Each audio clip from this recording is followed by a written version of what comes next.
राधे राधे दोस्तों, मैं कमला मौर्य अपने चैनल पे आप सबका स्वागत करती हूँ। दोस्तों आज लेके एक चुटकुला गीत है, कैसा लगा आप लोग कमेंट के माध्यम से ज़रूर बताना।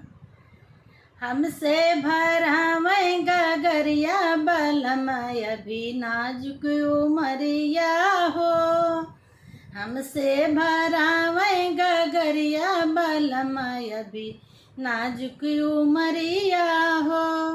सासू हमारी जन्म के बहरन दुई दुई भरावैं गगरिया अभी तो मोरी नाजुक उमरिया हो।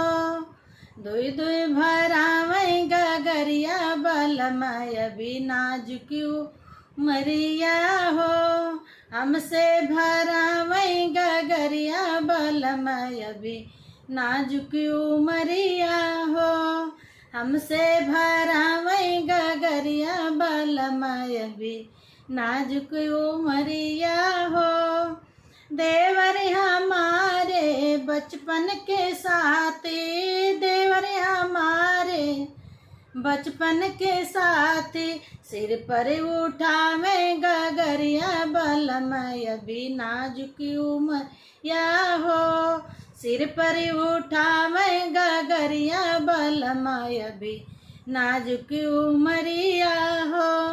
हमसे भरावैं गगरिया बलमय अभी नाजुक उमरिया हो।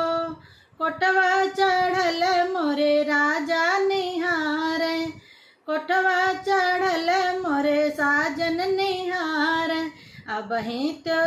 अबहीं तो तोहरी बारी उमरिया बलम मोहे गलत थी।